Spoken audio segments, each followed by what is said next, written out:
Dans cette vidéo, tu vas découvrir le parcours ultra inspirant d'une personne qui est un modèle pour moi à plus d'un titre et notamment en matière de détermination. J'ai la chance qui me coach, qui m'accompagne depuis 6 ans maintenant et mon but pour toi avec cette vidéo, c'est que tu puisses justement repartir avec un bon gros morceau de cette détermination-là à mettre en pratique dès aujourd'hui dans tes projets et dans ta vie. Parce qu'aujourd'hui, il y a peut-être des projets, des envies que tu as et où tu te dis c'est pas le bon moment, on en reparle dans 6 mois, on en reparle dans un an, dans plusieurs années, ou alors même je peux pas me permettre aujourd'hui dans ma vie de faire ce genre de choses-là.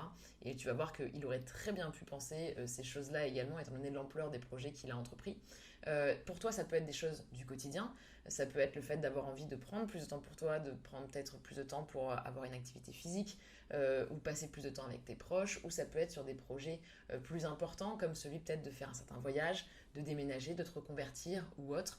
Et d'ailleurs, je t'invite à partager justement en commentaire, juste en dessous de cette vidéo, là à le faire pendant que je suis en train de te parler, une chose sur laquelle justement dont tu as envie mais que tu repousses en te donnant certaines excuses et sur laquelle tu aimerais pouvoir avoir un petit push de motivation et de détermination. Parce que la personne dont je vais te parler, elle aurait très bien pu renoncer à ses projets aussi à cause de ce même type d'excuses qu'on peut se donner, et moi la première, hein. Et pourtant tu vas voir que c'est loin d'être le cas. En 2019, il traversait la Sibérie sur 9000 km avec des températures allant jusqu'à moins 50 degrés. En 2020, il traversait le désert de Gobi en hiver sur 7500 km.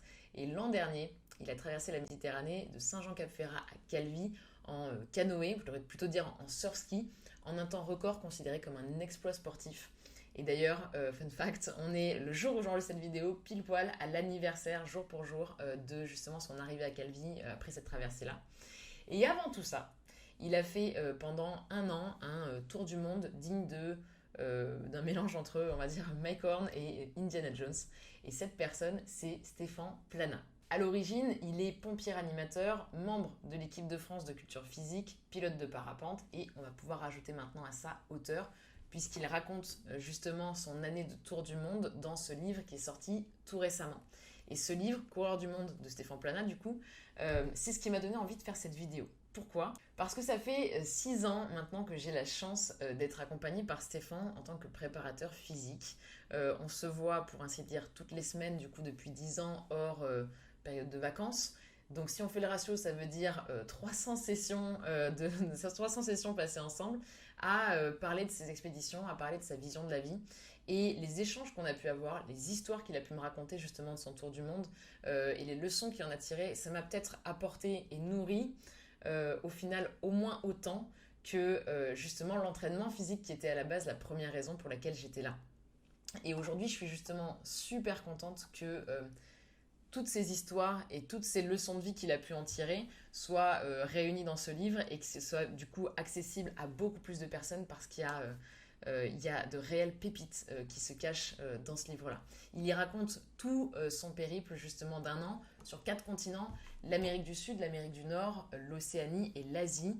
Il a traversé des déserts pendant cette année-là. C'était pas un tour du monde en mode vacances, c'était un tour du monde vraiment en mode expédition, à traverser des déserts comme le désert de Namibie, le désert d'Atacama au Chili, à faire des rencontres bouleversantes avec certaines tribus, à faire l'ascension de sommets de plus de 6000 mètres d'altitude.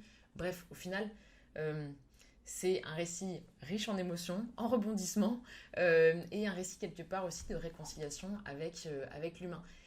Mais pour moi, au-delà de tout ça, ce que je vois dans ce livre, pourquoi je vous en parle et pourquoi je pense que ce livre-là peut plaire et aider vraiment un grand nombre d'entre vous. Parce que pour moi, ce que je vois à chaque page en fait que je tourne dans ce livre, c'est un petit rappel qui me dit Laura, arrête de trouver des excuses, arrête de te donner de bonnes raisons de ne pas faire certaines choses que tu as envie de faire. Utilise plutôt justement tes ressources pour t'assurer de vivre les expériences que tu as envie de vivre et de vivre la vie que tu as envie de vivre. Et je pense qu'on a tous des sujets, tous des projets, tous des choses justement sur lesquelles on s'autorise pas, où on se donne pas vraiment les moyens. Et pour moi, il n'y a pas... vraiment, aujourd'hui, je vois pas de meilleur exemple que... à travers le parcours qu'il a eu, à travers toutes les expéditions qu'il a pu faire, où il aurait très bien pu justement ne pas faire ces choses-là en se trouvant plein de bonnes excuses. Et donc c'est ce rappel-là que j'aime en plus de tout ce qui est partagé dans le livre.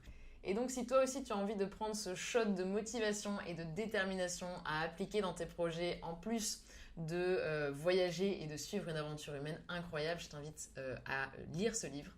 Tu as le lien pour le commander qui est juste en dessous de cette vidéo justement, et pour le recevoir chez toi dans les prochains jours et commencer à t'en nourrir. Merci d'avoir regardé cette vidéo, je te dis à très bientôt.